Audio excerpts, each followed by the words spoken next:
Welcome to HUD Midwest Matters. I'm Joe Galvan, HUD Regional Administrator overseeing the 6 states of Illinois, Indiana, Michigan, Minnesota, Ohio, and Wisconsin. I'll be your host for this series of conversations that highlight both the initiatives of Secretary Ben Carson and some of the best practices that we're seeing throughout the Midwest region from our partners and collaborators. Joining us today, we have a distinguished guest and my good friend, the Midwest Regional Administrator for FEMA, James Joseph. He is a colleague and fellow presidential appointee. Prior to joining FEMA, he had been appointed by the governor to serve as director of the Illinois Emergency Management Agency, IEMA, and as the Deputy State Homeland Security Advisor. In these roles, he oversaw Illinois' disaster preparedness and response, nuclear safety, and homeland security programs, as well as the agency's 200-plus employees and a budget of nearly $500 million. He also served on numerous national organizations, including co-chairman of the National Homeland Security Consortium, executive board of the National Emergency Management Association, and the U.S. Department of Homeland Security State and Local Intelligence Executive Council. James has over 15 years of senior leadership experience in both the private and public sectors, and we truly are lucky to have him here at the helm in FEMA under these current circumstances. Welcome, James. Mr. Administrator, thank you so much for having me and glad to be with you. So, James, I said a little bit about your background. Can you tell us a little bit more about yourself and how your personal and professional background influenced your career and the work that you're doing today at FEMA? Absolutely. I think there's a couple of things, not just the jobs I've done, but also the way I was raised. I grew up with there's a family of 6, 3 other siblings and my parents, and my father is in service as a minister. He's the pastor of a church. He actually founded the first Indian Christian church in the city of Chicago. Some 45 years later, he still serves as the senior pastor of that church. And as a child, always doing more for others than doing for yourself is something that was instilled in myself and my brother and my 2 sisters. My mom was a nurse in the government at the VA. Both of my sisters have followed. They're both physicians at the VA. My brother is also the associate pastor at my dad's church, and I have the opportunity to serve here in FEMA. And I've worked in the private sector. I worked for 10 years in the private sector before joining government service. I worked as a county emergency manager, a state emergency manager, and now here with FEMA. And all of those experiences together, not just my professional experience, but the life experiences as well, and the way I was raised by my parents, it just flows right into what we're doing, being able to help people before, during, and after disasters. Yeah, great story. It's our parents that form us, and I always say, being a housing guy, I always say it's the foundation that they put in, a strong foundation that allows us to do things. We choose public service because we want to make a difference. We're given the God-given talents and the blessings, and it's good to see you in that role. So, Thank you. You're welcome. You obviously have a tremendous depth and breadth of experience in emergency management. So the things that we're facing today, How different are they than any other scenarios that you faced in the past?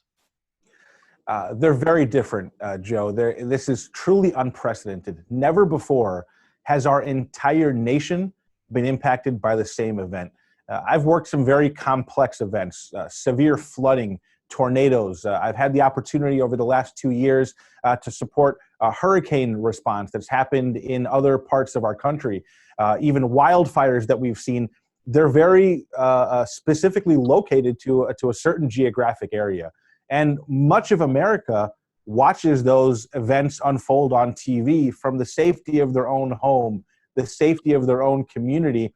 Much of America is not having to shelter in place or alter their way of life.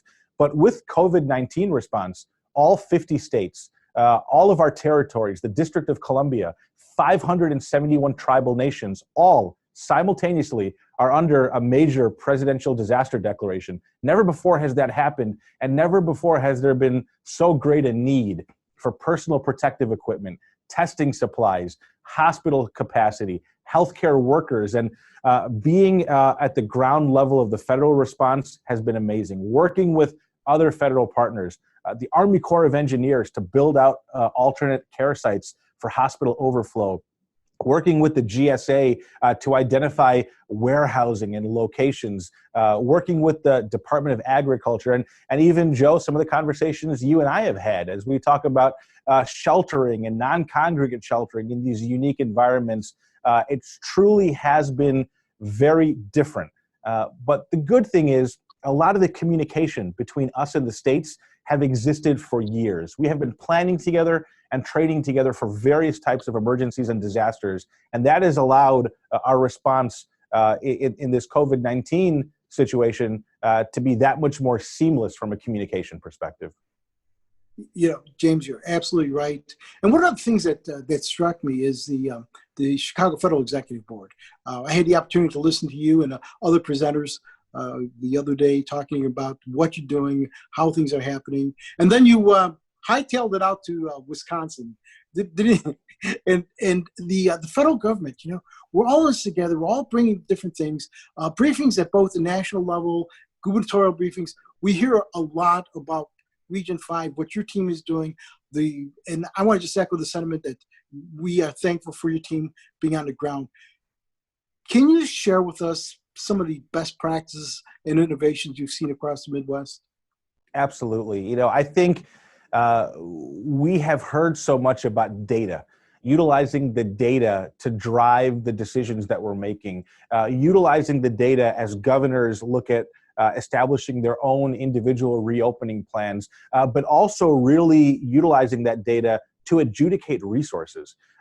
We have exercised and planned and trained over the years on if there is a large-scale event that impacts multiple states, or in this situation is impacting every state, every territory, every tribal nation, how is it that we will adjudicate data? So being able to have data at our fingertips on a daily basis is very important.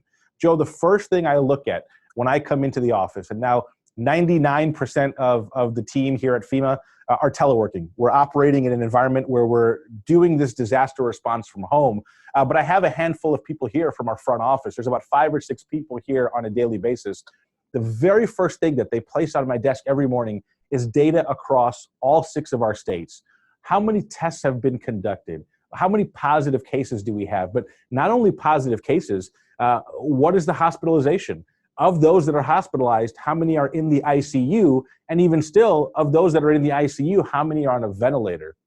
That is critical data that allows me to understand how much personal protective equipment hospitals, nursing homes in the states are burning through on a daily basis. It helps me understand if I need to increase the hospital capacity through some of the alternate care sites that we've been constructing around the region and around the nation. And it also helps me understand if there are more critical care patients dealing with COVID or even a non-COVID event, are there federal resources such as ventilators that we need to be providing? So being able to take that data, use it, synthesize it very quickly, and make it actionable has been an amazing thing that we've seen, as well as the collaboration and cooperation with all of our federal partners. Joe, there's not a single thing, and And I appreciate you thanking FEMA, but there's not a single thing that I can do on my own. Without a partnership, nothing would be possible. So working with partners from all over the federal government, the Health and Human Services Regional Director, Doug O'Brien, he relocated to FEMA. He moved into FEMA at the end of March, and he's been here daily working alongside us as well, and some of his team. And that has been instrumental. I understand emergency management and logistics. He understands the clinical side of things from the health perspective. Putting those two very important pieces together is how together HHS, ASPR, and FEMA are leading this event. Yeah, you're absolutely right. I have never seen cooperation, partnership, information sharing like this before. And I've worked in federal government and federal space prior, so this is all good. Last question for you. What advice do you have for our fellow Americans and key stakeholders as we come together and rise to the occasion? I think the most important thing is that we continue to stay together. We continue to work together. When you've seen significant responses as it relates to hurricanes or tornadoes, other natural disasters, or even man-made events, you've heard the term, it's the whole of government. Not just the federal government, not just state government, not just local government. The whole of government always comes together to help communities recover. But in this type of healthcare crisis, this pandemic that we're facing, Joe, it requires the whole of America. Every individual citizen has to do their part. The fact that we're, for a majority of the workforce is teleworking, stay-at-home orders, that has allowed us to mitigate the rise of COVID cases. If there was no mitigation, Illinois alone could probably have hundreds of thousands of COVID positive cases right now. So we see that mitigation is working. We see that it's effective. So every individual needs to continue to do their part. When you're out in public, wear a cloth face covering. Don't gather in large crowds. Continue to practice social distancing. Wash your hands frequently. Some of the typical things that we hear from our health officials during the common flu season. If we are smart, if we are work together, and we continue to support each other, that is how we as a nation will be able to come through COVID-19. Wow, hey, you're spot on. Words of encouragement, words of advice, sage good words. James, I just want to thank you and you and your team for everything you do for our region, our nation. And I always say, God places the right people in the right locations, and you, sir, are a blessing to all of us. So thank you so much for joining us. Well, Joe, thank you. Thank you for your partnership. You've answered the phone every time I've called over the last couple of weeks with questions, COVID-related and not. I'm a true believer that God places us in positions and He strengthens us to do that. It is by prayer every day that I come to work, and I pray throughout the day. There's a lot of devastation, a lot of death, and we need to continue to remember ourselves and each other in prayer. I believe that's the only way we'll make it through this situation. Amen to that, James. And James, what's the website they can go for more information on FEMA?